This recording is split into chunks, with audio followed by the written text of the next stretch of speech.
ஹல்லேலூயா, ஹல்லேலூயா, ஹல்லேலூயா. இந்த பரிசுத்த உபவாச நாளில் கடந்து வந்திருக்கிற உங்கள் யாவரையும் நான் வாழ்த்துகிறேன். இந்த நாட்களை சரியான விதமாய் சரியான நோக்கத்திற்காக தேவ திட்டத்தில் நீங்கள் இணைந்து செயல்படும்போது கட்டாயம் ஆவியானவர் உங்களை விடுதலையாக்குவார். உங்களுடைய ஜெபம் கேட்கப்படும். ஹல்லேலூயா. இந்த 7 நாட்களும் நீங்கள் என்ன செய்யணும் அப்படின்னா, முதல் 1 மணி நேரத்தை அந்நிய பாஷையில் ஜெபம் பண்ணுங்க. 2வது 1 மணி நேரத்தில் கர்த்தருடைய வேதத்தை 1 மணி நேரம் ஒரு 10 அதிகாரங்களை வாசித்து அந்த அதிகாரத்தில் உங்களோடு கூட பேசுகிற வார்த்தையை கொண்டு அறிக்கை பண்ணி ஜெபம் பண்ணுங்க. முதல் 1 மணி நேரம் நீங்கள் எப்போ எழுந்திருக்கிறீங்களோ அப்போ எழுந்திருக்கிற முதல் 1 மணி நேரத்தில் என்ன செய்யணும்? அந்நிய பாஷையில் ஜெபம் பண்ணணும். 2வது 1 மணி நேரத்தில் என்ன செய்யணும் அப்படின்னா, ஒரு 10 அதிகாரங்களை வாசித்து அந்த அதிகாரத்தில் உங்களோடு கூட பேசுகிற வார்த்தையை கொண்டு நீங்கள் ஜெபம் பண்ணீங்க அப்படின்னா கர்த்தர் ஒரு பெரிய காரியங்களை செய்வார். ஹல்லேலூயா. இதுவரையில் நீங்கள் எப்படி வேணாலும் உபவாசம் இருந்திருக்கலாம். ஆனால் இந்த முறை நான் சொல்வதன்படி நீங்கள் செய்யுங்க. கட்டாயம் கர்த்தர் இந்த நாட்களில் பெரிய காரியங்களை செய்வாராக. ரைட். கடந்த நாட்களில் நாம் சொன்னோம், இந்த 7 நாட்களிலும் இந்த உபவாசத்தின் மூலம் கர்த்தரிடத்தில் திரும்புவோம் வாருங்கள். நாம் கர்த்தரிடத்தில் திரும்ப போகிறோம். யார்கிட்ட திரும்ப போகிறோம்? சொல்ல, நீங்கள் பேசணும். யார்கிட்ட திரும்ப போகிறோம்? கர்த்தரிடத்தில் திரும்ப போகிறோம். வேதம் சொல்லுகிறது, ஓசியா எழுதின தீர்க்கதரிசன புஸ்தகம் 6வது அதிகாரம் 1வது வசனத்தை வாசிப்பீர்களே ஆனால், கர்த்தரிடத்தில் திரும்புவோம் வாருங்கள், நம்மை பீறினார் அவரே நம்மை குணமாக்குவார், நம்மை அடித்தார் அவரே நம்முடைய காயங்களை கட்டுவார். நன்றாக கவனியுங்கள். கர்த்தரிடத்தில் திரும்புவோம். ஏன் கர்த்தரிடத்தில் திரும்பணும் அப்படின்னா, அவர் நம்ம என்ன செய்வார்? நம்மை காயப்படுத்தினார், அவர் நம்மை குணமாக்குவார். நம்முடைய காயங்களை அவர் கட்டுவார். நீங்க 5வது அதிகாரத்தில் வாசிக்கும் போது அங்க என்ன நடக்கு தெரியுமா? அவர்கள் எல்லாரும் தன்னுடைய வியாதியிலிருந்து குணமடையும்படி, தன்னுடைய காயத்தை ஆற்றிக்கொள்ளும்படி ஆசாரியரிடத்தில் கடந்து வந்தார்கள். ஆனால் அவர்களால் அந்த காயத்தை ஆற்ற கூடாமல் போயிற்று. அநேக நேரங்களில் நீங்கள் ஜெபித்திருக்கலாம். ஜெபித்த காரியங்கள் ஒருவேளை நடக்காமல் இருந்திருக்கலாம். ஃபைனலா அவங்க எடுக்கிற முடிவு என்ன அப்படின்னா, நாம் கர்த்தரிடத்தில் திரும்புவோம். ஹல்லேலூயா, ஹல்லேலூயா. கர்த்தரிடத்தில் திரும்புவோம். அவர் நம்ம என்ன செய்வார் அப்படின்னா, குணமாக்குவார். அவர் நம்முடைய காயங்களை அவர் ஆற்றுவார் என்று கர்த்தரிடத்தில் திரும்புகிறார்கள். என கண்பானவர்களே, அவங்க சொல்லுகிற வார்த்தை என்ன தெரியுமா? நாம் கர்த்தரிடத்தில் திரும்பும் பொழுது பிரைஸ் எல்லாம் அவர் நம்மை உயிர்ப்பிப்பார். ஹல்லேலூயா. அவர் நம்மை உயிர்ப்பிப்பார். அவருடைய சமூகத்தில் நாம் என்ன செய்வோம் அப்படின்னா, பிழைத்திருப்போம். ஒரு ஆமென் சொல்லுங்களேன். ஹல்லேலூயா. அப்ப கர்த்தரிடத்தில் திரும்ப வேண்டும் என்று வேதம் சொல்லுகிறது. ஓசியா 14வது அதிகாரம் 1வது வசனத்தை வாசிக்கும் போது, இஸ்ரவேலே உன் தேவனாகிய கர்த்தரிடத்தில் திரும்பு. நீ என்ன செய்த? நீ உன் அக்கிரமத்தினால் விழுந்தாய். அப்போ கர்த்தரிடத்தில் எப்படி திரும்பணும் அப்படின்னு அடுத்த வசனம் சொல்லுது, வார்த்தையை கொண்டு கர்த்தரிடத்தில் திரும்பு. எதை கொண்டு திரும்பு? சொல்லுங்க. வார்த்தையை கொண்டு கர்த்தரிடத்தில் திரும்பு. அவரை நோக்கி, தேவரீர் எல்லா அக்கிரமத்தையும் நீக்கி எங்களை தயவாய் அங்கீகரித்தருளோ. அப்பொழுது நாங்கள் எங்கள் உதடுகளின் காளைகளை செலுத்துவோம். அல்லேலூயா, அல்லேலூயா. கர்த்தரிடத்தில் திரும்பும்போது, நான் அதனால தான் சொன்னேன், ஒவ்வொரு நாள் எழுந்திருக்கும் பொழுதும் கர்த்தருடைய வார்த்தையை வாசியுங்கள். கர்த்தருடைய வார்த்தையை வாசித்து அந்த வசனத்திலிருந்து உங்களோடு பேசுகிற வார்த்தையை கொண்டு நீங்க தேவன் பக்கம் திரும்பும் பொழுது வேதம் சொல்லுகிறது, அல்லேலூயா, கர்த்தர் உங்களை விடுவிப்பார். ஆமென் சொல்லுங்களேன். அல்லேலூயா. ரைட். இப்போ கர்த்தரிடத்துல திரும்பணும். வேதம் சொல்லுது கர்த்தரிடத்துல திரும்பு. எதுல இருந்து திரும்பு அப்படின்னா, உன்னுடைய அக்கிரமத்திலிருந்து திரும்பு. அவரை நோக்கி, தேவரீர் எல்லா அக்கிரமத்தையும் நீக்கி எங்களை தயவாய் அங்கீகரித்தருளும். அக்கிரமத்தை நீக்கி எங்களை என்ன செய்யும்? தயவாய் அங்கீகரித்தருளும் அப்படின்னு ஜெபப்படணும். பிரைஸ் எல்லாம். அப்ப கர்த்தரிடத்துல ஒரு மனுஷன் திரும்பும்போது அவருடைய தயவுக்காக, அவருடைய இரக்கத்திற்காக ஒருவன் காத்திருக்கிறான் அப்படின்னா அதை பெற்றுக்கொள்வதற்கு அவன் தேவனிடம் திரும்ப வேண்டும். ஆமென் சொல்லுங்களே. அல்லேலூயா. முதலாவது எரேமியா எழுதின தீர்க்கதரிசன புஸ்தகம் 3வது அதிகாரம் 22வது வசனத்தை வாசிக்கலாம். எரேமியா எழுதின தீர்க்கதரிசன புஸ்தகம் 3வது அதிகாரம் 22வது வசனம். சீர்கெட்ட பிள்ளைகளே திரும்புங்கள், உங்கள் சீர்கேடுகளை குணமாக்குவேன் என்றார். பிரைஸ் எல்லாம். இதோ உம்மிடத்தில் வருகிறோம், நீரே எங்கள் தேவனாகிய கர்த்தர். முதலாவது வேதம் சொல்லுகிறது, உங்களுடைய சீர்கேடுகளை குணமாக்கும்படி, சீர்கேடுகளை குணமாக்கும்படி தேவனிடத்தில் திரும்புங்கள். நமக்குள் இருக்கிறதான சீர்கேடான காரியங்கள் நம்ம என்ன செய்துரும் அப்படின்னா, நல்ல வழியில் நம்மளை நடத்தாது. நல்ல வழியில் சொல்லுங்க நடத்தாது. தேவன் செய்கிற நன்மையை அது பெற்றுக்கொள்ள வைக்காது. 25வது வசனத்தை வாசிங்க. Praise the Lord.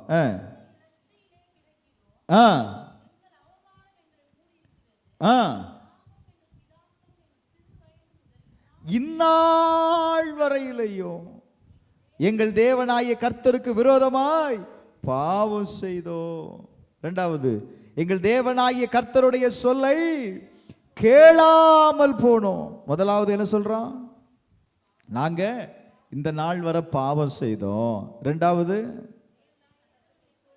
கேளாமல் போனோம், சொல்ல கேட்கல. இப்போ ஒரு சீர்கேட்டில் இருக்கிற ஒரு பையன் அல்லது ஒரு ஆள் என்ன செய்வான் அப்படின்னா, நீங்க எந்த காரியத்தை அவனிடத்துல சொல்லி அவனை திருப்பணும்னு நீங்க முயற்சி செய்தாலும் அவனுடைய சீர்கேடு அவனை என்ன செய்யாது அப்படின்னா திரும்ப விடாது. அது அவனை என்ன செய்யும் அப்படின்னா சிறையாக்கி கொல்லக்கூடியதா இருக்கும். வேதம் சொல்லுது, நீங்க இந்த சீர்கேட்டிலிருந்து நீங்க திரும்பினீங்க அப்படின்னா 4வது அதிகாரம் 1வது வசனத்தை வாசிங்க. நீ திரும்புகிறதற்கு மனமாயிருந்தா என்னிடத்துல திரும்பு. நீ திரும்புறதற்கு மனம் இருந்துச்சுன்னா திரும்புப்பா. உன் அருவருப்புகளை என் பார்வையினின்று அகற்றி விட்டால் நீ இனி, சொல்லுங்க, இனி நீ அலைந்து திரிவதில்லை. அல்லேலூயா. அப்போ சீர்கேடான எண்ணம், சீர்கேடான வாழ்க்கையில இருந்து நான் தேவன் பக்கம் திரும்பும் பொழுது, சீர்கேடுனா அப்படின்னா எந்த காரியம் நம்முடைய பரிசுத்தத்தை குலைக்கிறதோ, எந்த காரியம் நம்முடைய பரிசுத்தத்தை கெடுத்து விடுகிறதோ அதுதான் சீர்கேடான காரியம். புரியுதா? இப்ப இது நமக்குள்ள இருக்கும்போது என்ன நடக்குமா? அவர்களுடைய வாழ்க்கையில அலைந்து திரியக்கூடியவர்கள் ஆயிருப்பார்கள். வேதம் சொல்லுது அவர்கள் எப்படி இருப்பாங்க? அலைந்து திரிகிறவர்களாய் இருப்பாங்க. இப்ப ஆண்டவர் சொல்றாரு, என் பக்கம் நீ திரும்பு. அவர் யாரையும் கட்டாயப்படுத்தல. நீ திரும்புவதற்கு மனமா இருந்தா நீ திரும்பு. உன் வாழ்க்கை சீர்படணும், உன் வாழ்க்கை நல்லா இருக்கணும், உன்னுடைய வாழ்க்கையில நன்மை உண்டாகணும் அப்படின்னா நீ என்ன செய்ப்பா? திரும்ப. அந்த நிலையிலிருந்து நீ திரும்பும் பொழுது நான் உன்னை என்ன செய்வேன்? உன்னை நான் சீர்படுத்துவேன், சரியான பாதையில் உன்னை நடத்துவேன். ஹல்லேலூயா, ஹல்லேலூயா. நான் மறுபடியும் சொல்லுகிறேன், கர்த்தரிடத்தில் ஏன் திரும்பணும் அப்படின்னா, கர்த்தருடைய பாதையில், கர்த்தருடைய திட்டத்தில் நம்மை ஆண்டவர் நடத்துவதற்கு நாம் என்ன செய்யணும்? தேவன் பக்கம் நாம் திரும்ப வேண்டும். ஒரு ஆமென் சொல்லுங்க. ஹல்லேலூயா. வேதம் சொல்லுகிறது, அவருடைய பக்கம் திரும்பும் பொழுது அவர் நம்மை குணமாக்குவார். நம்முடைய வாழ்க்கையில் எத்தனையோ பகுதியில் காயங்கள், ஆறப்படாத காயங்கள் இல்லை, கர்த்தர் சொல்றாரு, அவைகள் எல்லாம் நான் குணமாக்குவேன், அவைகள் எல்லாம் நான் என்ன செய்வேன்? குணமாக்குவேன். இரண்டாவது, ஏசாயா எழுதின தீர்க்கதரிசன புஸ்தகம் 55வது அதிகாரம் 7வது வசனத்தை வாசிக்கலாம். 55வது அதிகாரம் 7வது வசனம். துன்மார்க்கன் தன் வழியையும் அக்கிரமக்காரன் தன் நினைவுகளையும் விட்டு கர்த்தரிடத்தில் திரும்பணும். எதிலிருந்து திரும்பணும்? முதல்ல தன்னுடைய வழியிலிருந்து திரும்பணும். ரெண்டாவது தன் நினைவிலிருந்து என்ன செய்யணும் அப்படின்னா திரும்பணும். ஏன்னா நம்முடைய வழிகள் தான் தேவனுக்கு முன்பாக எப்படி இருக்கு அப்படின்னா மாறுபாடா இருக்கிறது. தேவன் இதுல நடன்னு சொல்லும் போது நம்மளால என்ன செய்ய முடியலங்க? நடக்க முடிகிறது இல்ல. பிரைஸ் எல்லாம் வேதம் சொல்லுது பாருங்க, உன்னுடைய நினைவுகளை விட்டு நீ திரும்பு. யார் இடத்துல திரும்பணும் அப்படின்னா கர்த்தரிடத்துல திரும்பு. நான் மறுபடியும் சொல்றேன், தன் வழியையும் தன் நினைவையும் விட்டு எங்க திரும்பணும்? கர்த்தரிடத்துல திரும்பணும். அப்பொழுது அவர் அவன் மேல் மனதுருகுவார். ஹல்லேலூயா, ஹல்லேலூயா, ஹல்லேலூயா. அவர் அவன் மேல என்ன செய்வாரா? மனதுருகுவார். அடுத்த வார்த்தை சொல்லுகிறது, அவர் மன்னிக்கிறதற்கு தயை பெருத்திருக்கிறாரா. ஒரு ஆமென் சொல்லுங்களேன். ஹல்லேலூயா, ஹல்லேலூயா. ஏன் ஆண்டவர் நம்முடைய வழிகளிலிருந்து, நம்முடைய நினைவுகளில் இருந்து ஆண்டவர் திரும்ப சொல்லுகிறார் அப்படின்னா, அடுத்த வசனத்தை வாசித்து பாருங்க. என் நினைவுகள் உங்கள் நினைவுகள் அல்ல, என் நினைவுகள் உங்கள் நினைவுகள் அல்ல, உங்கள் வழிகள் என் வழிகளும் அல்ல என்று யார் சொல்லுகிறது? கர்த்தர் சொல்லுகிறது. இப்ப கர்த்தருடைய வழி, கர்த்தருடைய நினைவுகள் எப்படி இருக்கிறது அப்படின்னா, பூமியை பார்க்கிலும் வானங்கள் எப்படி உயர்ந்திருக்கிறதோ அப்படியே உங்கள் வழியை பார்க்கலும் என் வழிகளும், உங்கள் நினைவுகளை பார்க்கலும் என் நினைவுகள் உயர்ந்து இருக்கிறது. ஒரு ஆமென் சொல்லுங்களேன். சொல்லுப்பா. ஹல்லேலூயா, ஹல்லேலூயா. கர்த்தருடைய வழி எப்படிப்பட்டது அப்படின்னா அது உயர்ந்த வழி. கர்த்தருடைய நினைவு எப்படிப்பட்டது அப்படின்னா அது உயர்வான நினைவு. ஒரு ஆமென் சொல்லுங்களேன். உங்களை குறித்து ஆண்டவர் என்ன செய்கிறார்? ஒரு உயர்ந்த நினைவு உடையவராய் இருக்கிறார். அவர் எப்பொழுதுமே உங்களை சாதாரணமாய் நினைக்கிறது இல்லை. நம்ம தான் நம்ம வாழ்க்கையை எப்படி பார்க்கிறோம் அப்படின்னா சாதாரணமானவர்களாய் பார்க்கிறோம். நான் ஒன்றுக்குமே பிரயோஜனம் இல்லாத ஆள், என்னால் எதுவுமே என்ன செய்ய முடியாது, செயல்படுத்த முடியாது. ஆனால் கர்த்தர் உங்களால் செயல்படுத்த முடியும், உங்களால் செய்ய முடியும் அப்படின்னு யார் நம்புறா? கர்த்தர் நம்புகிறார். அதனால தான் சொல்றாரு, உன் வழியை விட்டு நீ என்ன செய்திரு? சொல்லுப்பா, உன் வழியை விட்டு நீ திரும்பிரு. நீங்க நீதிமொழிகள் 5வது நீதிமொழிகள் 3வது அதிகாரத்தில் 6வது வசனத்தை வாசிங்க. உன் வழிகளெல்லாம் அவரை நினைத்துக்கொள். உன் வழிகளில் யாரை நினைச்சுக்கோ? அவரை நினைச்சுக்கோ. அப்பொழுது உன்னுடைய பாதைகள் செவ்வையாக்குவார். அல்லேலூயா. உன் பாதைகள் ஆசீர்வதிக்கப்படும், உன் வழிகள் ஆசீர்வதிக்கப்படும்.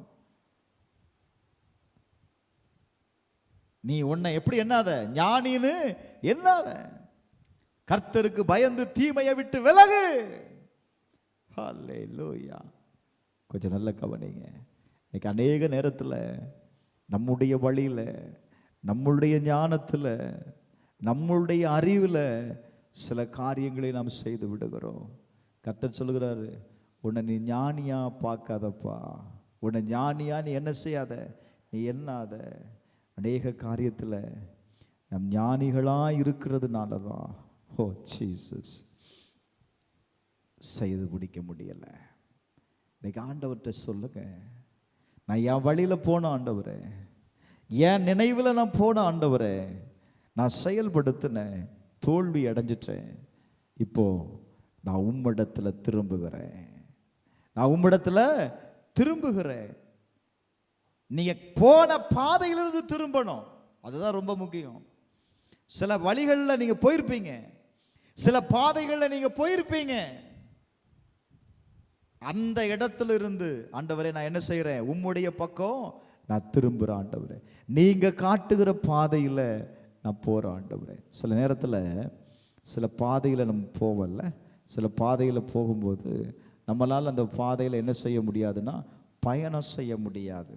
சில கரடு முரடான பாதைகள், ஆள் நடந்து போக முடியாத சூழ்நிலையாக இருக்கும், இல்லைன்னா வாகனங்கள் போக முடியாத சூழ்நிலையாக இருக்கும்போது எதிராக யாராவது வந்தாங்கன்னா நம்ம என்ன செய்வோம், கேட்போம்ல, இந்த வழியே வேற வழி ஏதாவது இருக்குதா, இந்த வழி இப்படி தான் இருக்குமா? அப்போ அவர் சொல்லுவார், ஐயா வேற வழியாக நீங்கள் என்ன செய்யுங்க, போங்க, இன்னொரு வழி இருக்கிறது. இன்னைக்கு நல்ல கவனிங்க, இந்த பாதை ஏன் அப்படி கரடு முரடாக இருக்கு தெரியுமா? அது குறுக்கு வழியில் நீங்கள் எப்பெல்லாம் போகிறீங்களோ, குறுக்கு வழி அதாவது ஷார்ட்கட் வேல, ஷார்ட்கட்டான வழியில் நீங்கள் போகும்போது அந்த பாதை அப்படி தான் இருக்கும். எப்படி இருக்கும்? கரடு முரடாக தான் இருக்கும். நிறைய பேர் அந்த பாதையில் போயிருப்பாங்க. பிரைஸ் அல்லாஹ். அது உங்களுக்கு ஆபத்து, உங்கள் வண்டிக்கு ஆபத்து. இப்போ அவர் என்ன சொல்லுவார், ஒரு 5 கிலோமீட்டர் கொஞ்சம் தூரம், ஆனால் அந்த வழி என்ன வழியாக இருக்குதுன்னா நல்ல வழியாக இருக்குது இல்லை, நல்ல வழி. உடனே நம்ம என்ன செய்வோம், இல்லை பரவாயில்ல 5 கிலோமீட்டரா அப்படின்னு என்ன செய்ய மாட்டோம், சுற்றி போக மாட்டோம், இல்லை அதே வழியில் தான் போக பார்ப்போம். ஆனால் சிலவங்க திரும்பி என்ன செய்வாங்க அப்படின்னா அந்த நல்ல வழிக்கு கடந்து வருவார்கள். ஹல்லேலூயா. அநேக நேரத்தில் நாம் எடுக்கிற முடிவுகள், நாம் எடுக்கிற பாதைகள் எல்லாமே எப்படி இருக்கு அப்படின்னா அது கரடு முரடான பாதைகளாக இருக்கிறது. அதனால தான் நமக்கு கஷ்டமாக தெரியுது, நடக்க முடியாமல், சில நேரத்தில் சோர்வுகளை உண்டாக்கி, சில நேரத்தில் நம்முடைய பலனையெல்லாம் அது என்ன செய்யுது தெரியுமா, வாங்கிடும். இப்போ ஆண்டவர் சொல்றார், என்கிட்ட திரும்பு, என்கிட்ட திரும்பு. ஹல்லேலூயா, ஹல்லேலூயா. புலம்பலின் புஸ்தகம் 3வது அதிகாரம் 40வது வசனத்தை வாசித்து பாருங்க. புலம்பல் 3வது அதிகாரம் 40வது வசனம். ஜீசஸ், நாம் நம்முடைய வழிகளை சோதித்து ஆராய்ந்து எங்க யார்கிட்ட திரும்பணும், எப்படிமா திரும்பணும்னு வசனம் சொல்லுது, சொல்லுங்க. நான் நம்முடைய வழிகளை சோதித்து அதை என்ன செய்யணும், ஆராய்ந்து கர்த்தரிடத்தில் திரும்பணும். சும்மா டக்குன்னு திரும்பக்கூடாது. இந்த வழியில போனா எனக்கு நல்லதில்லை, இந்த பாதையில் போனா என்னால் பயணப்பட முடியாது, ஏன் இந்த வழியில் போகக்கூடாது? நிறைய பேர் சொல்லுவாங்கல்ல, இந்த பாதையில் போகக்கூடாது அப்படின்னா உடனே அடுத்த கேள்வி கேட்போம், ஏன் இந்த பாதையில் போகக்கூடாது? அப்போ என்ன சொல்லுவாங்க, அதுக்கு ஒரு காரணத்தை சொல்லுவாங்கல்ல, காரணத்தை சொல்லுவாங்க. நம்ம உடனே என்ன செய்வோம், அந்த வழியை போக மாட்டோம். இப்போ வேதம் சொல்லுது, நான் நம்முடைய வழிகளை சோதித்து ஆராய்ந்து கர்த்தரிடத்தில் திரும்பணுமா. நீங்க போன பாதையில் எந்த இடத்துல நீங்க விழுந்தீங்களோ, எந்த இடத்துல நீங்க காயப்பட்டீங்களோ, எந்த இடத்துல கர்த்தர் உங்களை காயப்படுத்தினாரோ அந்த இடத்துல நீங்கள் உணர்வடையணும். அதைத்தான் தேவன் விரும்புகிறார். நீ என்ன செய்யணும், உணர்வடையணும். நீ உணர்வு அடைந்து கர்த்தரிடத்தில் திரும்பணும். அடுத்த வசனம் சொல்லுது, நாம் நம்முடைய கைகளோடு கூட நம்முடைய இருதயத்தையும் பரலோகத்திருக்கிற தேவனிடத்தில் ஏறெடுக்க கடவோ. அல்லேலூயா, அல்லேலூயா, அல்லேலூயா. வேதம் சொல்லுகிறது, நம்முடைய கைகளோடு கூட நம்முடைய இருதயத்தையும் எங்க ஏறெடுக்கணும்? பரலோகத்தில் இருக்கிற தேவனிடத்தில் ஏறெடுக்கணும். நம்முடைய தேவன் எங்க இருக்கிறாரு? பரலோகத்தில் இருக்கிறார். அல்லேலூயா. நீங்க யார் பக்கம் திரும்புறீங்க? பரலோகத்தில் இருக்கிற தேவனுடைய வார்த்தைக்கு நீங்க செவி கொடுப்பீங்க அப்படின்னா, அவர் பக்கம் நீங்க திரும்புவீங்க அப்படின்னா, ஆண்டவர் சொல்றாரு, நான் இனி அந்த வழியில நான் நடத்த மாட்டேன். நீ போன பாதையில நான் என்ன செய்ய மாட்டேன்? நடத்த மாட்டேன். சில நேரத்தில் நம்ம சொல்லுவோம்ல, பாதி தூரம் போயிட்டேன் பாஸ்டர், பாதி தூரம் போயிட்டேன், இன்னும் கொஞ்சம் தூரம் தான், மறுபடியும் நான் அவ்வளவு தூரம் திரும்பி வந்து நான் என்ன செய்யணும்? நான் மறுபடியும் போகணுமா? சொல்லுவோமா இல்லையாங்க? பாதி தூரம் போயிட்டோம், இனி கொஞ்சம் தூரம் தான். நம்ம என்ன சொல்லுவோம்? பாதி தூரம் போயிட்டோம் பாஸ்டர், நான் மறுபடியும் அவ்வளவு தூரம் திரும்பி வந்து. கொஞ்சம் யோசித்து பாருங்க. ஆண்டவர் சொல்றாரு, நீ திரும்பி வந்தாதான் பிரைஸ் எல்லாம் உன்னை நான் என்னால் என்ன செய்ய முடியும் அப்படின்னா, வாழ வைக்க முடியும். உனக்கு ஒரு பிழைப்பை நான் கொடுக்க முடியும்பா. நான் அந்த பாதையில் நான் போயிட்டேன் அப்படின்னு அந்த பாதையை நீ சூஸ் பண்ணி நீங்க போகிறதுனால தேவனால் உங்களுக்கு அந்த வழியில உங்களுக்கு அற்புதத்தை செய்ய முடியாது. என்ன செய்ய முடியாது? அற்புதத்தை செய்ய முடியாது. அதனால தான் வேதம் சொல்லுது, தன் வழியையும் தன் நினைவுகளையும் விட்டு எங்க திரும்புங்க? தேவனிடத்தில் திரும்புங்க. இன்னொரு வசனத்தை வாசிக்கலாமா? யோபேல் எழுதின தீர்க்கதரிசன புஸ்தகம் 2வது அதிகாரம் 12-13. யோபேல் 2:12-13.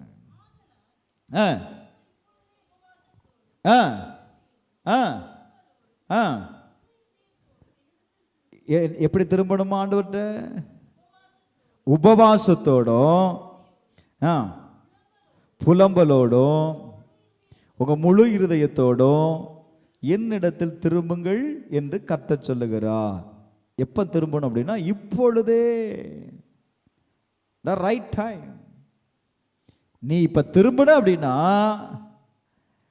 காயத்தை, காயப்பட்ட இடத்தை உன்னால என்ன செய்ய முடியும்? அதை நான் குணமாக்க முடியும். எப்படி திரும்பணும் சொல்றாரு?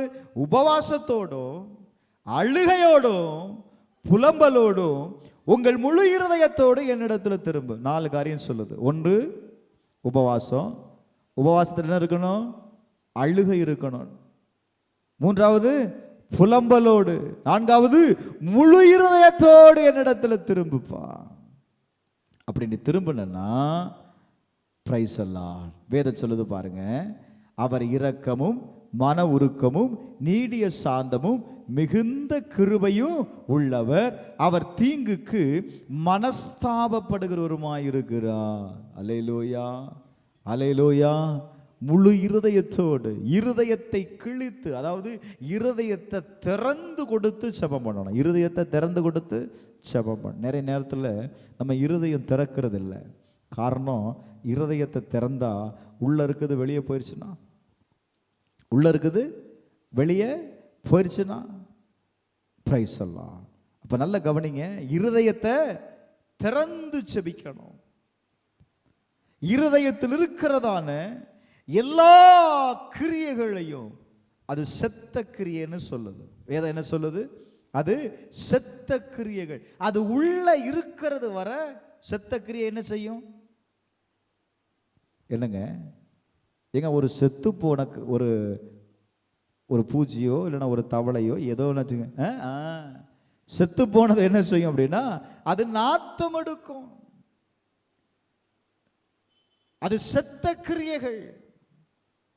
எவ்வளவுதான் ஸ்ப்ரே அடித்தாலும் அது நாற்றம் என்ன செய்யாது? போகாது. அப்ப என்ன சொல்றாரு அப்படின்னா, நீ அதை எடுத்து வெளியே போடு. எடுத்து நீ என்ன செய், வெளியே போடு. நீ எடுத்து வெளியே போட்டாதான் உன் வாழ்க்கையில் தேவன் என்ன செய்ய முடியும்? தேங்க்யூல்லா, உன்னை குணமாக்க முடியும். வேதம் சொல்லுது, அவர் இரக்கமும் மன உருக்கமும் நீடிய சாந்தமும் மிகுந்த கிருபை உள்ளவர். அல்லேலூயா சொல்லுங்களேன், அல்லேலூயா சொல்லுங்களேன், அல்லேலூயா சொல்லுங்களேன். அப்படி நீ திரும்பும்போது அவர் உன்னை மனஸ்தாபப்பட்டு என்ன செய்வாரா? உனக்கு ஆசீர்வாதத்தை தந்தருளுவார். அல்லேலூயா, அல்லேலூயா. உங்கள் வாழ்க்கை ஆசீர்வாதமாக இருக்கணும் அப்படின்னா இருதயத்துக்குள்ள இருக்கிற சில செத்த கிரியைகளை எடுத்து போடணும். செத்த கிரியைகளை எடுத்து போடாமல் நீங்கள் எவ்வளவு ஜெபம் பண்ணாலும் உங்களுடைய ஜெபம் கேட்கப்படாது. நீங்கள் தேவனிடத்தில் திரும்பலை. நான் அந்த வார்த்தையில் சொல்லிச்சு, பரலோகத்தில் இருக்கிற தேவனிடத்தில் திரும்புங்கள். நம்முடைய தேவன் பரலோகத்தில் இருக்கிறார். அவரை சுற்றிலும் இருக்கிற தேவ தூதர்கள் அவரை பரிசுத்தர் பரிசுத்தர் என்று அவரை ஓயாமல் என்ன செய்கிறாங்க அப்படின்னா பாடிக்கொண்டிருக்கிறார்கள், போற்றி கொண்டிருக்கிறார்கள். எல்லா நாமத்திற்கும் மேலான ஒரே நாமம் அவருக்கு கொடுக்கப்பட்டிருக்கிறது. அவருடைய நாமம் பரிசுத்தம். நாத்தம் உள்ள இருதயத்தோடு தேவனிடத்தில் போக முடியுமா? சொல்லுங்கங்க, போக முடியுமா? வாசல் உள்ளேயே விட மாட்டான். காரணம் என்ன? அது என்ன செய்கிறது? அந்த சுகந்த வாசனையை அது கெடுத்து விடுகிறது. அப்போ நல்லா கவனிங்க, கர்த்தரிடத்தில் திரும்பணும் அப்படின்னா உங்களுடைய வழிகளை விட்டு, தன்னுடைய நினைவுகளை விட்டு, உங்களுடைய சீர்கேடுகளை விட்டு திரும்புங்க. இதெல்லாம் செத்த கிரியைகள். வேதம் சொல்லுகிறது, உடைய இருதயத்திலிருந்து நீ தேவனிடத்தில் திரும்ப. இருதயத்தை திறந்து நீ என்ன செய்யணும் அப்படின்னா நீ திரும்பணும். அப்படி திரும்பும்போது என்ன நடக்கும் அப்படின்னா, உபாகமம் 30வது அதிகாரம் 2வது 3வது வசனத்தை வாசிங்க. உபாகமம் 30வது அதிகாரம் 2வது 3வது வசனத்தை வாசிங்க. கர்த்தரிடத்திற்கே திரும்பி. யாரிடத்தில் திரும்பி சொல்லுமா? யாரிடத்தில் திரும்பி? கர்த்தரிடத்திலேயே திரும்பி கற்பிக்கிறபடியெல்லாம் உன் முழு இருதயத்தோடு உங்க முழு ஆத்துமாவோடும் அவருடைய சத்தத்திற்கு செவி கொடுத்தா உன் சிறையிருப்பை திருப்புவார். ராமேன் சொல்லுங்களேன், அல்லேலூயா. கர்த்தரிடத்தில் திரும்பினா என்ன நடக்கும் பாஸ்டர் அப்படின்னா, உன் சிறையிருப்பு மாறும். சிறையிருப்பு மாறும். வசனம் சொல்லுது, உன் சிறையிருப்பு மாறும். உனக்கு இறங்கி உன் தேவனாகிய கர்த்தர் உன்னை சிதறடித்த எல்லா ஜாதிகளிடத்திலும் இருக்கிற உன்னை திரும்ப சேர்த்து கொள்ளுவார். ஒரு ஆமென் சொல்லுங்களேன். அல்லேலூயா. உங்களை என்ன செய்வாராம்? திரும்ப சேர்த்து கொள்ளுவார், திரும்ப சேர்த்து கொள்ளுவார். அவருடைய ஆசீர்வாதத்திற்கு, அவர் ஆசீர்வாதத்திற்குள்ள உங்களை திரும்ப சேர்த்து கொள்ளுவான். சிறையிருப்பு மாறும்னு சொல்றேன். கர்த்தரிடத்தில் திரும்பும் பொழுது, ஐயோ ஏன் இந்த பாடுகள், ஏன் இந்த உபத்திரவம், ஏன் இந்த வேதனை, ஏன் இந்த வியாதி மாறாமல் இருக்கிறது? அது ஒரு சிறையிருப்பு, அது ஒரு சிறையிருப்பு. நிறைய நேரத்தில் சொல்றோம், ஒரு வேதனை தொடர்ந்து வரும் பொழுது நம்ம என்ன சொல்றோம்? இது என் தலை எழுத்துன்னு சொல்றோம்ல. சிறையிருப்பு அப்படிங்கிற வார்த்தைக்கு பிரைஸ் எல்லாம் கேப்டிவிட்டி அப்படிங்கிற வார்த்தை பயன்படுத்தப்பட்டிருக்கிறது. அதுக்கு இன்னொரு அர்த்தம் என்ன அப்படின்னா, உங்களுடைய தலை விதி. உன் தலை விதியை மாற்றுவதற்கு ஒரே வழி தேவன் பக்கம் திரும்பும். உன்னால உன் தலை எழுத்த மாற்ற முடியாது. ஏன்னா நீங்க தான் முயற்சி பண்ணி பார்த்தீங்களே, உங்க வழியில என்ன செய்து பார்த்தீங்க? செய்து பார்த்தீங்க. எப்படியாவது அவரை நம்ம வழிக்கு கொண்டு வந்துடலான்னு பார்த்தீங்க, நடக்கல, நடக்காது. அவர் சொல்றாரு, நீ தேவன் பக்கம் என்ன செய்? திரும்பு. திரும்புன அப்படின்னா உன் சிறையிருப்பு மாறும். ஹல்லேலூயா, ஹல்லேலூயா, ஹல்லேலூயா. முதல்ல சொன்னேன், சீர்கேடுகளை விட்டு கர்த்தரிடத்துல திரும்பு. ரெண்டாவது சொன்னேன், உன் வழியையும் உன்னுடைய நினைவுகளையும் விட்டு கர்த்தரிடத்துல திரும்பு. மூன்றாவது என்ன சொன்னேன்? யோவேல் 2:12 வாசிங்களே. அதுக்குள்ள போச்சா? கேட்ட 10 நிமிஷத்துலேயே பிரசங்கம் போயிடுச்சு. அப்போ எங்கேருந்து நீங்கள் தேவன் பக்கம் திரும்புறது? எந்த பக்கம் திரும்புறதுமா?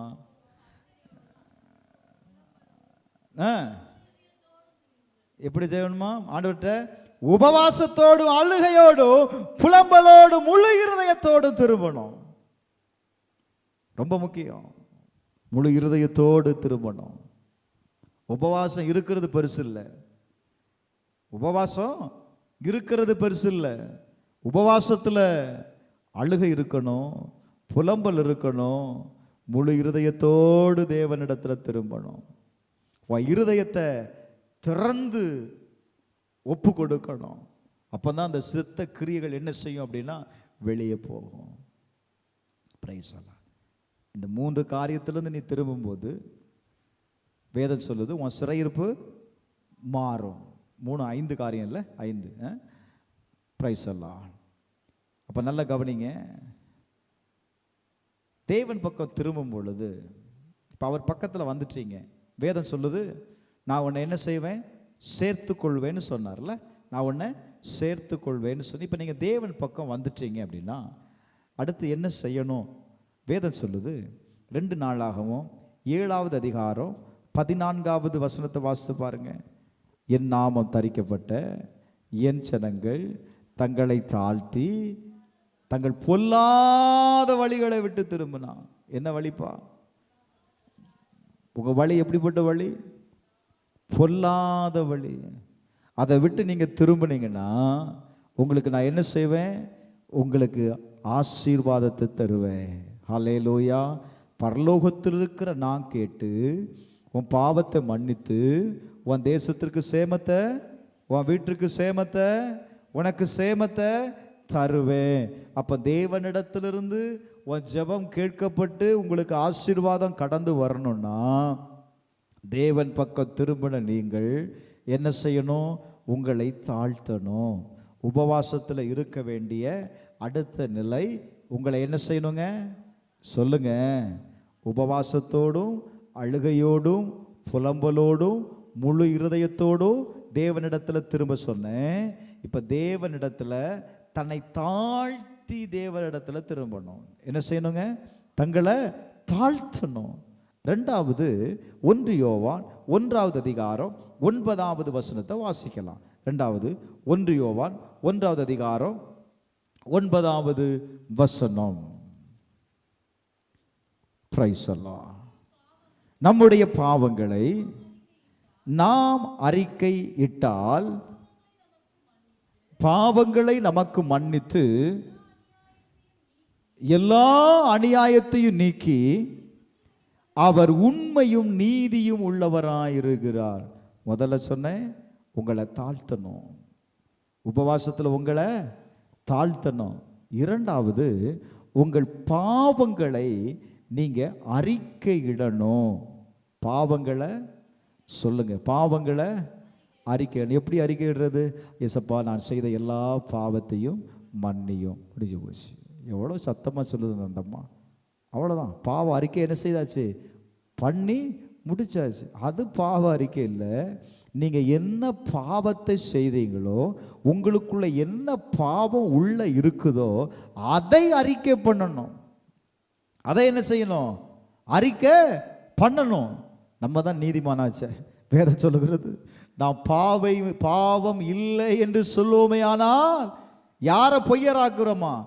அவரை பொய்யரா, ஆண்டவரையே பொய்யராக்கிறோம். பாரு, நிறைய பேர் சொல்லுவான் நான் ஒரு பரிசுத்தவான், நான் ஒரு பாவமும் செய்ததே இல்லை தெரியுமா? அவன் தான் துணிகரமான பாவத்தை செய்திருப்பான். வசனத்துக்கு கீழ்ப்படியாதவன். வார்த்தை சொல்லுது வார்த்தை அவனுக்குள்ள இருக்காது, வசனம் அவனுக்குள்ள கிரியை செய்யாது. எது இருந்துச்சா? இந்த பாவம் இருந்துச்சுன்னா அப்ப நான் என்ன செய்யணும்? தேவனுடைய சமூகத்தில் ஒவ்வொரு நாளும் என்னுடைய பாவங்களை நான் அறிக்கை செய்யணும். என்ன செய்யணும்? அறிக்கை செய்யணும். எப்படி அறிக்கை செய்யணும்? ஆண்டவரே, கிழக்குக்கும் மேற்குக்கும் எவ்வளவு தூரமோ அவ்வளவு தூரமாக இருக்கிற என் பாவத்தை என்ன செய்யுங்க? இயேசுவின் இரத்தத்தினால அதை கழுகுகிறேன், அதை சுத்திகரிக்கிறேன். அந்த பாவத்தை சொல்லி ஜெபம் பண்ணணும். நம்ம என்ன செய்கிறோம் தெரியுமா? நம்ம பாவத்தை சொல்கிறதில்ல. ஏன் சொல்கிறதில்ல? நம்ம செய்த பாவம் பக்கத்தில் இருக்க ஆளுக்கு தெரிஞ்சிருச்சுன்னா, ஏன்னா நம்ம நீதிமானாக காட்டிட்டு இருக்கிறோம். இப்போ நான் அந்த பாவத்தை செய்தேன்னு அவங்களுக்கு தெரிஞ்சிருச்சுன்னா நான் யாராக மாறி விடுகிறேன்? நான் பாவியாக மாறிடுறேன். நீங்க இந்த பாவத்தை அறிக்கை பண்ணலன்னா வசனம் சொல்லுது, நீங்கள் உங்களை வஞ்சிக்கிறீர்கள். மேலோட வசனத்தை வாசித்து பாருங்க, தெரியும். நீங்க உங்களை வஞ்சிக்கிறீர்கள். நீங்க உங்களை வஞ்சிக்கிறதுனால சத்தியம் உங்களுக்குள் இருக்காது. சத்தியம் உங்களுக்குள் இருந்தாதான் என்ன ஆகும்? விடுதலை அடைவீர்கள். ஏன் விடுதலை அடையல அவங்களால? ஏன் விடுதலையை பெற்றுக்கொள்ள முடியல? ஏன் சுகத்தை பெற்றுக்கொள்ள முடியல? அப்படின்னா என்ன இல்லப்பா, சத்தியம் அவங்களுக்குள்ள இல்லை. ஏன் இல்லை? ஏப்பா இல்லை? அந்த பாவம் என்னை வஞ்சிக்கிறது. பாவம் என்ன செய்கிறது? வஞ்சிக்கிறது. நமக்கு பாவம் இல்லை என்போமானால் நம்மை நாமே வஞ்சிக்கிறவர்களாயிருப்போம். சத்தியம் நமக்குள் இராது. நீ 1000 பிரசங்கத்தை கேட்டாலும் இந்த வார்த்தை உனக்குள்ள கிரியை செய்யாது. என்ன செய்யாது? கிரியை செய்யாது. பிரைஸ் சொல்லலாம். அப்ப நான் என்ன செய்யணும் அப்படின்னா, என்னுடைய பாவத்தை நான் அறிக்கை பண்ண வேண்டும். 3வது பாருங்க, அந்த பாவத்தை அறிக்கை செய்கிறது மாத்திரம் இல்ல, அந்த பாவத்திலிருந்து நான் மனம் திரும்பணும். நீங்க மனம் திரும்பினாதான் என்ன உண்டாகும் அப்படின்னா, அந்த பாவத்தை நீங்க மறுபடியும் செய்ய மாட்டீங்க. அப்போஸ்தலர் நடவடிக்கைகள் 3வது அதிகாரம் 19வது வசனத்தை வாசித்து பாருங்க. ஆனபடியினாலே கர்த்தருடைய சன்னிதானத்திலிருந்து இளைப்பாறுதலின் காலங்கள் வரும்படிக்கு முன்னே குறிக்கப்பட்ட இயேசு கிறிஸ்துவை அவர் உங்களுக்கு என்ன செய்தார்? அனுப்பும்படிக்கும் உங்கள் பாவங்கள், 20வது வசனம், உங்கள் பாவங்கள் நிவர்த்தி செய்யும் பொருட்டு நீங்கள் மனம் திரும்பி குணப்படுங்கள். பாவத்தை அறிக்கை செய்கிறதோடு நின்றக்கூடாது. ஹலோ, பாவத்தை அறிக்கை பண்ணுகிறதோட நின்றுடக்கூடாது. வசனம் சொல்லுது என்ன செய்யணுமா? அந்த பாவங்களை நிவர்த்தி செய்யும் பொருட்டு என்ன செய்யணுங்க? நீங்கள் மனம் திரும்பி குணப்படுங்கள். மனம் திரும்புதல் அவசியம். மனம் திரும்பணும். நீ பாவின்னு சொன்னாலே நம்மளால ஏற்றுக்கொள்ள முடியல. ஏற்றுக்கொண்டாதானே மனம் திரும்புதல் வரும். இல்ல, நான் பாவம் செய்துட்டேன் பாஸ்டர் யாரும் சொல்றதில்ல. யாருக்கு நஷ்டம்? நீங்க உங்களை நான் வஞ்சிக்கிறீங்க. ஏன் குணமடையாமல் இருக்கிறீங்க? ஏன் உங்களுடைய காயம் இன்னும் ஆறாமல் இருக்கிறது? ஏன் தேற்றப்படாமல் இருக்கிறீங்க? ஏன் உங்களுடைய வாழ்க்கையில எந்த மாற்றமும் இல்லாமல் இருக்குன்னா, நீங்கள் அந்த விடுதலையை பெற்றுக்கொள்ளாமல் நீங்கள் உங்களை நீங்களே வஞ்சிக்கிறீர்கள். அதுக்கும் நம்ம என்ன சொல்றோம் அப்படின்னா, சும்மா இருக்கிற பிசாசை தான் கூப்பிடுறோம். பிசாசு பிசாசு அவன் இல்லை, நீங்க தான் பிசாசு.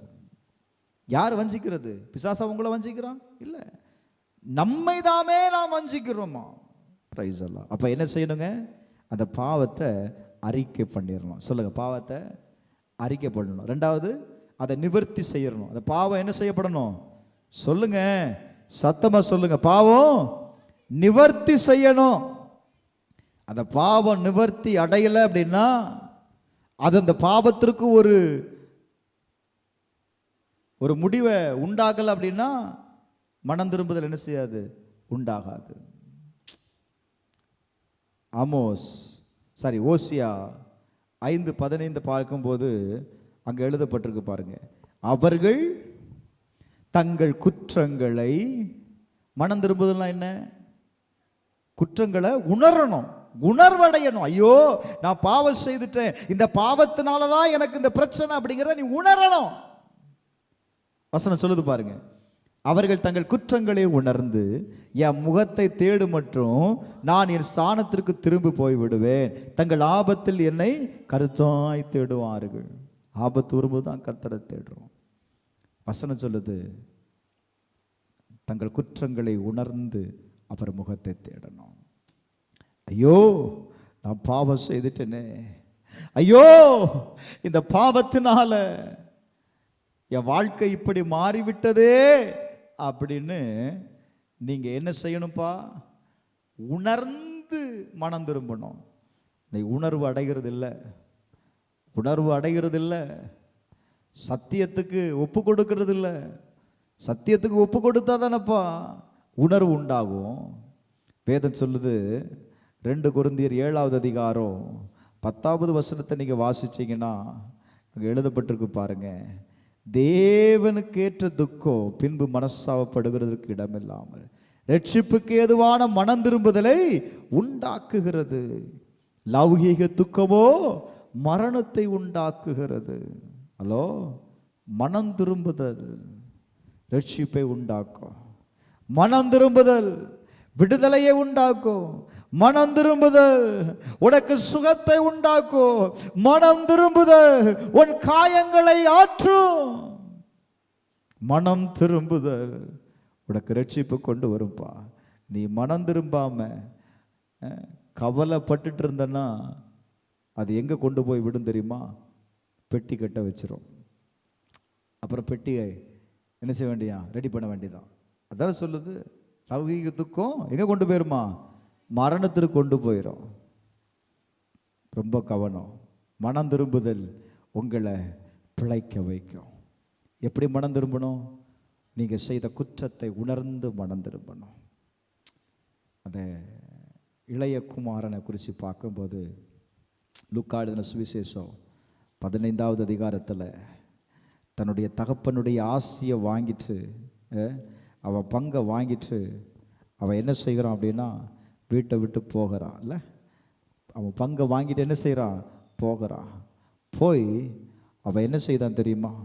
துன்மார்க்கமாய் ஜீவனம் பண்ணினான். துன்மார்க்கமாய் வாழ்ந்தான்.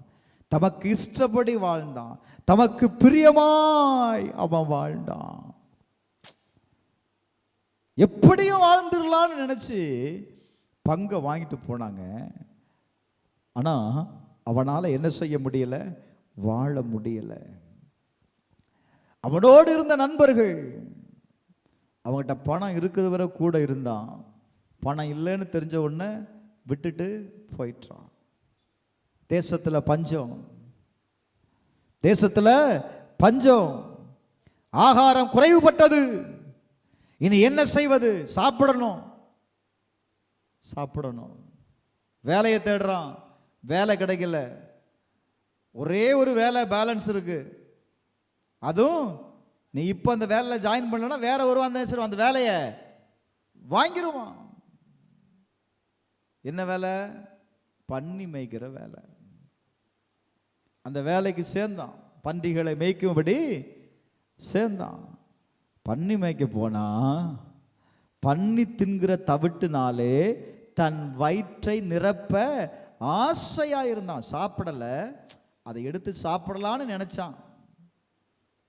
பிரைஸ் எல்லாம் ஒருவனும் அவனுக்கு அதை கொடுக்கலையாம். ஒருவனும் அவனுக்கு கொடுக்கல. இப்போ அவனுக்கு புத்தி தெளிந்தது. என்ன தெளிந்ததுப்பா?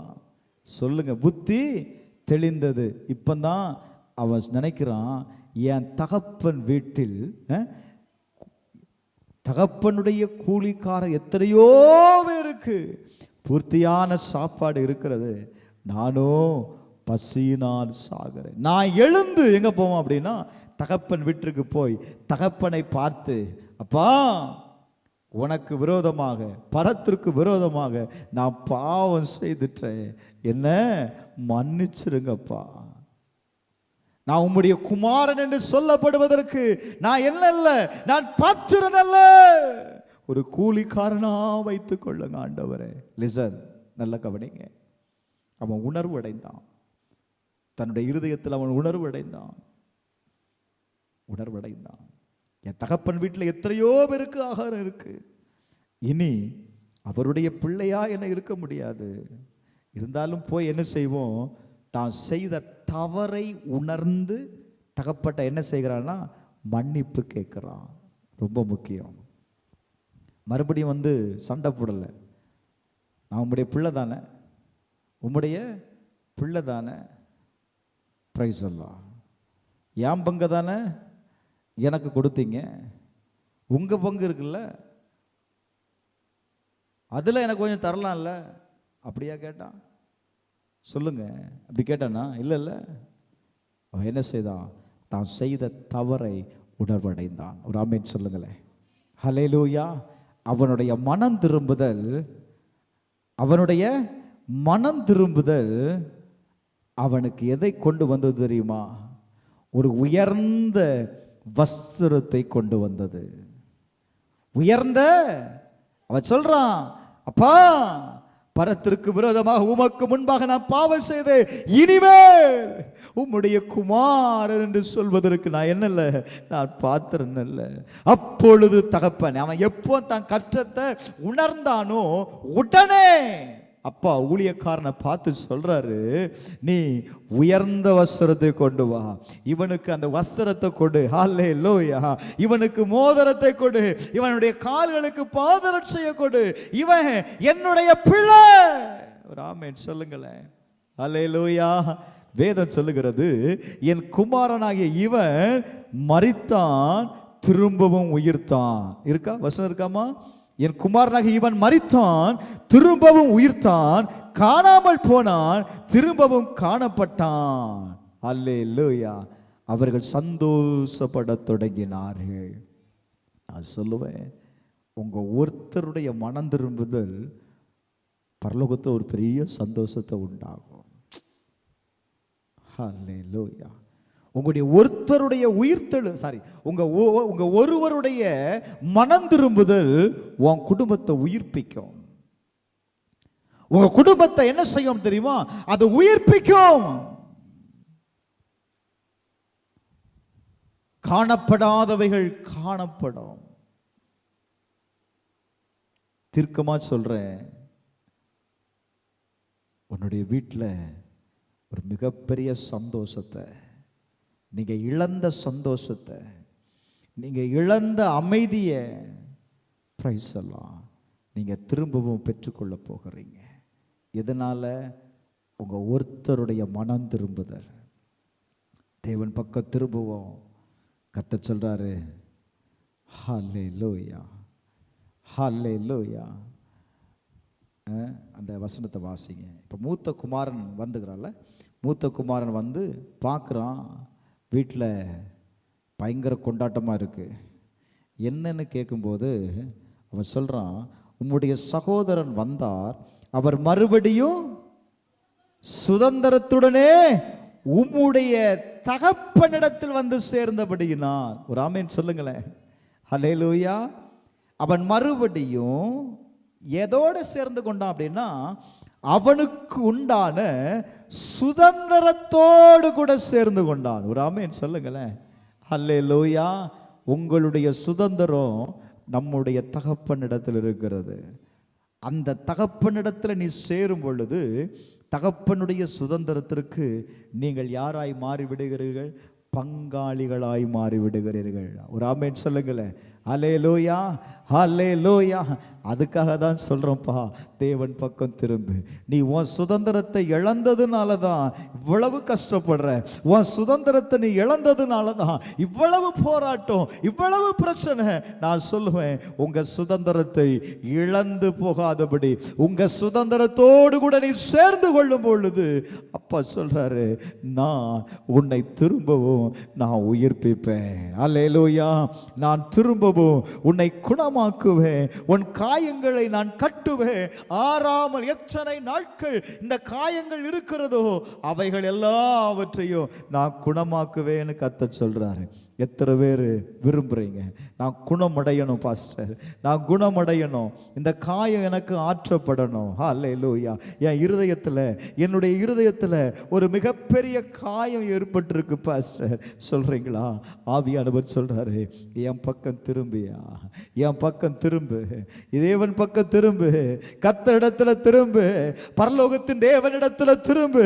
நீ உன்னுடைய தகப்பனிடத்தில் திரும்பும் பொழுது அப்பா சொல்றாரு, ஓ தேங்க்யூலா, உனக்காக வைக்கப்பட்டிருக்கிற அந்த உயர்ந்த வஸ்திரத்தை உன் மேல அது விழும். அல்லேலூயா. நீ திரும்பும் பொழுதே அந்த வஸ்திரம் உன் மேல விழும். அந்த திரும்பும் பொழுதே அந்த வஸ்திரம் உன் மேல விழும். நீ திரும்பும் பொழுதே உனக்கு கொண்டிய முத்திர மோதிரத்தை ஆண்டவர் கொடுத்து விடுவான். ஆமென் சொல்லுங்களேன். அல்லேலூயா. அவருடைய பாதரட்சியை நீ அணிந்து கொள்ளும் போது இனி அந்த உன் பாதைகளில், உன்னுடைய கால்களில் உன்னை வேதனைப்படுத்துகிற எந்த காரியமும் இருக்காது. சில நேரத்தில் பார்த்தீங்க அப்படின்னா, நம்ம நடந்து போகிற பாதையில் சில கரடுமுரடான பாதைகள், சில முற்கள் நிறைந்த பகுதியில் நம்ம நடக்க நேரிடும் பொழுது அதெல்லாம் நம்மை காயப்படுத்தும், அதெல்லாம் நம்மளை என்ன செய்யும் தெரியுமா? வேதனைப்படுத்தும். அப்பா சொல்கிறாரு, அது ஒன்றும் உன்னை என்ன செய்யாது, வேதனைப்படுத்தக்கூடாதபடிக்கு உன் பாதத்திற்கு கீழே உன்னை வேதனையை உண்டாக்கின அந்த சத்துருவை உன் பாதத்திற்கு கீழே நான் ஒப்பு கொடுக்கிறேன். அல்லேலூயா, அல்லேலூயா. உன்னை பின்தொடர்ந்த சத்துருவை நான் உன் பாதத்திற்கு கீழாக நான் என்ன செய்கிறேன்? நான் ஒப்பு கொடுக்கிறேன். என்னிடத்தில் திரும்பு. எல்லாரும் எழுந்து நிற்போம். என்னிடத்தில் திரும்பு. கர்த்தர் சொல்றார், என்னிடத்தில் திரும்பு, தேவனிடத்தில் திரும்பு. நீ பிழைக்கும்படி தேவனிடத்தில் திரும்பு. நீ மறுபடியும் உயிர்ப்பிக்கும்படி தேவனிடத்தில் திரும்பு. உன் காயங்களை கட்டும்படி தேவனிடத்தில் திரும்பு. திரும்பு, திரும்பு சகோதரி, சகோதரா திரும்பு. கர்த்தர் சொல்றாரு, உன் காயங்களை நான் குணமாக்குவேன், குணமாக்குவேன். உன் வேதனையை நான் குணமாக்குவேன்.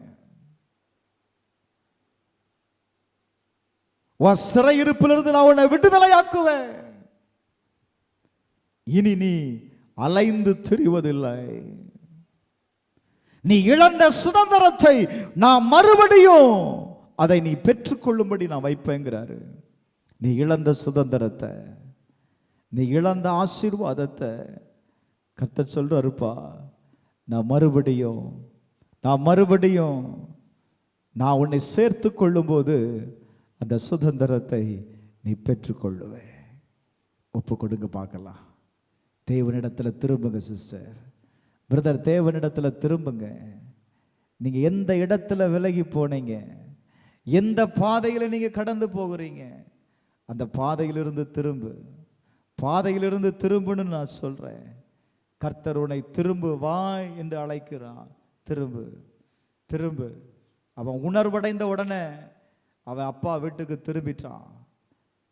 ஐயா, நீ உணர்வு அடைந்துட்ட அப்படின்னா நீ இன்னைக்கு திரும்பும் பொழுது நான் சொல்லுவேன், உன் காயங்கள் ஆற்றப்படும். உன் காயங்களை கர்த்தர் ஆற்றப் போகிறார். உன் முறிவை கர்த்தர் ஆற்றப் போகிறார். நீ பிழைக்கும்படி, உன்னுடைய குடும்பம் ஆசீர்வதிக்கும்படி, ஆசீர்வாதமாய் இருக்கும்படி தேவன் பக்கம் திரும்பியா. பாவம் உன்னை வாழ விடாது, அது உன்னை வஞ்சிக்கும். பாவம் உன்னை வஞ்சிக்கும்பா. அதை அறிக்கை பண்ணிரு, அதை அறிக்கை பண்ணிரு. வேண்டாம், அந்த பாவம் வேண்டாம், பாவம் வேண்டாம், பாவ எண்ணம் வேண்டாம், பாவ சிந்த வேண்டாம். வெறுத்துரு, வேண்டான்னு சொல்லு. நீ வேண்டான்னு சொல்ல சொல்ல அது திரும்ப திரும்ப வருதா? திரும்ப திரும்ப வருதுன்னா ஒரே ஒரு காரியம்தான், நீ இன்னும் அந்த பாவம் நிவர்த்தி செய்யும்படி நீ மனம் திரும்பலை. நீ மனம் திரும்புகிறது வர அந்த பாவம் உன்னை பின்தொடரும்பா. நீ மனம் திரும்புகிறது வர அந்த பாவம் உன்னோடு போராடும். நீ மனம் திரும்புகிறது வர அந்த பாவத்திற்கு நீ அடிமையாக இருக்கிறாய். நீ மனம் திரும்பு, மனம் திரும்பு.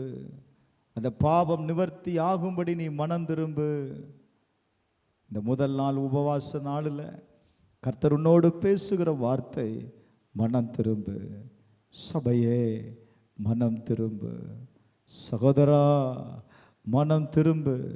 சகோதரி மனம் திரும்பு. உன் நன்மையை சுதந்திரித்துக்கொள்.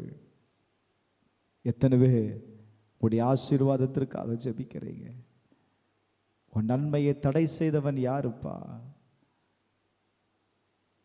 நீங்க உங்களையே வஞ்சிக்கிறதுனால தான் அந்த நன்மை தடைப்பட்டு இருக்கிறது. எத்தனை பேர் ஒப்பு கொடுக்குறீங்க? எத்தனை பேர் ஒப்பு கொடுக்குறீங்க? ஒப்பு கொடுக்குறவங்க உங்கள் கரத்தை பரலோகத்திற்கு நேராக உயர்த்துங்க. ஒப்பு கொடுக்குற ஆண்டவரே, என் பாவத்தை நான் ஒப்பு கொடுக்குறேன். என் பாவத்தை இனி நான் மறைக்க மாட்டேன். என் பாவத்தை இனி நான் மறைக்க மாட்டேன்ப்பா. ஆண்டவரை இனி மறைக்க மாட்டேன். நான் மறைத்த பாவம்தான் என் நன்மையை தடை பண்ணுகிறது. நான் மறைத்த பாவம்தான் என் ஆசீர்வாதத்தை தடை பண்ணுகிறது. சொல்லு, வாயத்திறந்து சொல்லு, வாயத்திறந்து சொல்லு, வாயத்திறந்து சொல்லு. பாவத்தை அறிக்கை செய்கிறவன் இரக்கம் பெறுவான். இன்னைக்கு தேவனிடத்திலிருந்து நீங்க ஒரு இரக்கத்தை பெறுகிறீங்க. தேவனிடத்திலிருந்து ஒரு இரக்கத்தை நீங்க பெற்றுக்கொள்ளுகிறீங்கப்பா. அவர் இரக்கமும் மனதுருக்கும் உடைய தேவன். அவர் உனக்காக இறங்கும்படி அவர் காத்திருக்கிறார். சபையே, உனக்காக இறங்கும்படி தேவன் காத்திருக்கிறாரா? உனக்காக இறங்கும்படி, உனக்காக இறங்கும்படி தேவன் காத்திருக்கிறார். அந்த தகப்பன் தன்னுடைய மகனுடைய வருகைக்காய் காத்திருந்தான். அவன் என்றைக்காவது ஒரு நாள் மனம் திரும்பி என்னிடத்தில் வருவான் என்று நம்பி இருந்தாங்க. என் அப்பன் இயேசு உங்களுடைய வருகைக்காய் காத்திருக்கிறா. நீ திரும்பி வந்துரு சகோதரா, நீ திரும்பி வந்துரு சகோதரி, நீ திரும்பி வந்துரு, திரும்பி வந்துரு. அப்பாவுடைய சுதந்திரத்தோடு நீ உன்னை சேர்த்து கொள்ளும் போது அந்த சுதந்திரத்திற்கு நீ பங்குள்ளவனாய் மாறுகிறாய். பங்குள்ளவனாய் மாறுகிறாய். பங்குள்ளவனாய் மாறுகிறாய். ஒப்பு கொடுப்பீங்களா? ஒப்பு கொடுப்பீங்களா? அப்பாட்ட ஒப்பு கொடுங்க. பாவம்தான் நம்மளை தேவனிடத்தில் பிரிக்குது. தேவனிடத்திலிருந்து பிரிக்குதுப்பா. ஒப்பு கொடுப்பா, ஒப்பு கொடுப்பா. பாவம் நம்மை வஞ்சிக்கிறது. Glory to God, glory to God. Sister, நம்முடைய பாவம்தான், நம்முடைய பாவம்தான் அவர் செவி கொடுக்க கூடாதபடி அவருடைய முகத்தை மறைக்கிறது. பாவம் உங்களை வஞ்சிக்கிறது. பாவம் உங்களுடைய நன்மையை தடை பண்ணுகிறது. பாவம் நீங்கள் சுகம் பெற்றுக்கொள்ளக்கூடாதபடி போராடுகிறது. கர்த்தர்ட்ட ஒப்பு கொடு. எந்த பாவம் உனக்குள்ள இருக்குதோ, எந்த பாவம் உங்களுக்குள்ள இருக்கிறதாய் நீங்க காண்கிறீர்களோ, அந்த பாவத்தை அறிக்கை செய்யுங்க. நான் இப்பொழுது உங்களுக்காக ஜெபிக்க போகிறேன். நான் மறுபடியும் சொல்றேன், இந்த நேரத்தை நீங்க விட்டுட்டீங்கன்னா இனி ஒரு நேரம் இப்படி கிடைக்காது. மனம் திரும்பு, பாவத்தை உணர்ந்து மனம் திரும்பு. கர்த்தர் உன்னை ஆசீர்வதிக்கும்படி விரும்புகிறார். எங்கள் பரலோக பிதாவே, இந்த நல்ல வேளைக்காக நன்றி அப்பா. நாங்கள் கர்த்தரிடத்தில் திரும்புகிறோம். நாங்கள் பிழைக்கும்படி, நாங்கள் வாழ்ந்திருக்கும்படி, எங்களுடைய காயங்கள் ஆற்றும்படி ஆண்டவரே நாங்கள் உம்மிடத்தில் திரும்புகிறோம். எங்களை ஏற்றுக்கொள்ளும். உம்முடைய மிகுந்த இரக்கத்தின்படி எங்களை இரட்சித்துக் கொள்ளும். விடுதலையை தாரும் இயேசுவின் நாமத்தில். ஆண்டவரே, இந்த வார்த்தையை கேட்கிற ஒவ்வொருவருக்காக நான் ஜெபிக்கிறேன். கர்த்தருடைய வல்லமை அவர்களுடைய வாழ்க்கையில் ஊடுருவி கடந்து செல்லட்டும். ஆவியானவர் அவர்களுக்குள் இருக்க கேட்ட இந்த சத்தியத்தின்படி அவர்களை விடுதலையாக்கும். இயேசுவின் நாமத்தில் ஜெபிக்கிறேன் நல்ல பிதாவே, ஆமென்.